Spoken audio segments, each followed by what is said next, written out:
Show me your hands. Make a fist. Clench your fingers a bit tight.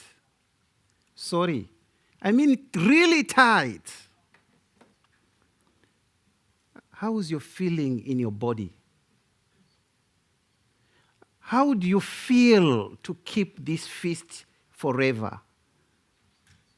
Slowly open your fingers. How do you feel? I would request you to keep the two feelings of a fist and an open finger at the back of your mind. And think of peace and reconciliation. I request everyone to relax and board the flight to South Sudan. South Sudan, a country in Africa. South Sudan is the youngest nation in the world. After gaining its independence in 2011 from Sudan. It is a post-conflict state and currently a conflict-embedded state with weak governance systems and, alas, inadequate infrastructure for peace. This is the state of affairs that your United Nations volunteer navigates peace and reconciliation.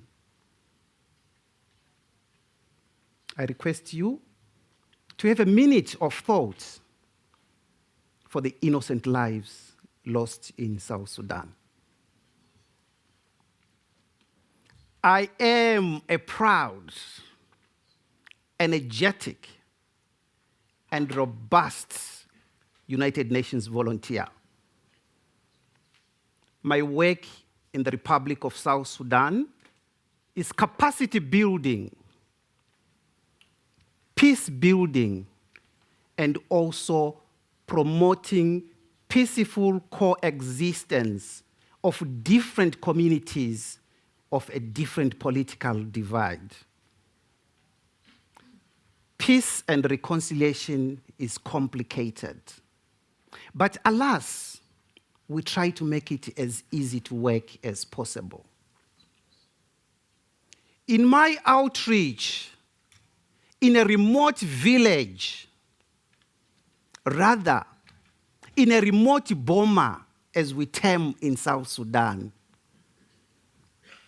I meet an old, physically challenged female chief. Using my traditional ways, I greet the chief to show respect.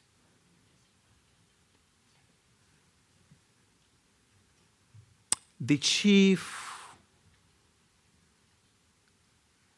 is delighted with that.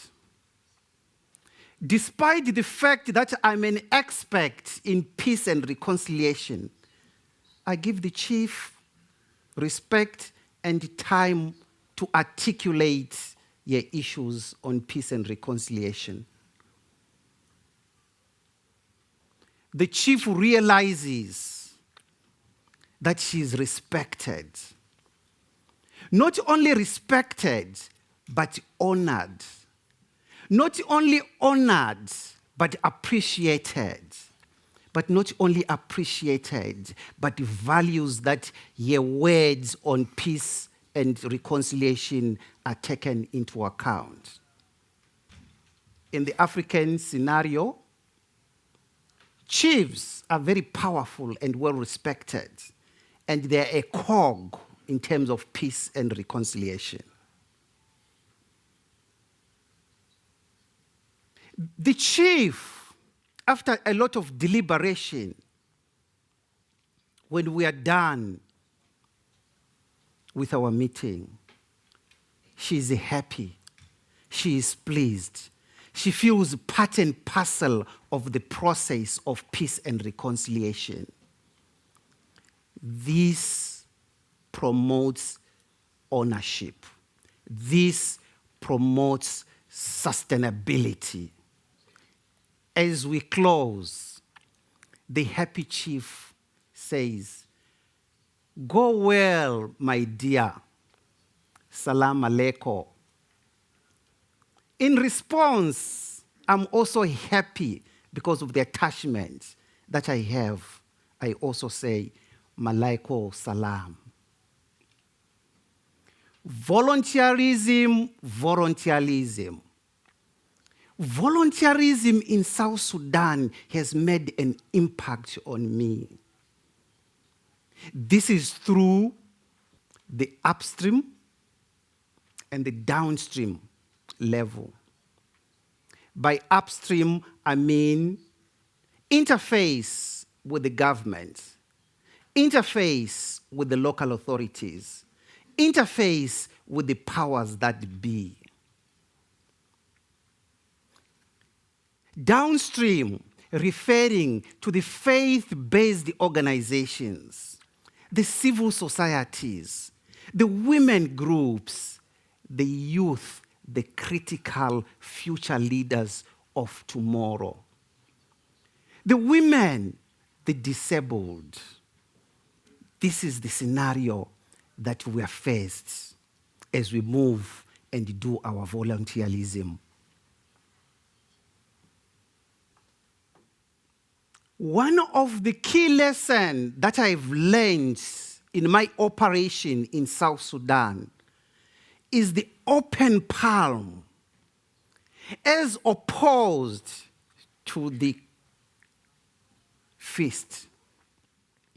I've learned that it represents dignity, respect,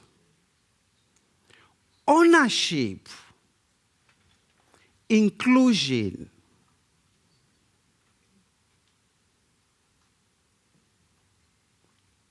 But however, this palm will definitely need to be complemented by peace dividends. It's one of the things that I'm leaving forward to everyone. Peace and reconciliation, yes, but complemented with dividends. Twalumba in my language, Tonga. Shukran in Arabic of South Sudan. And I thank you for your attention.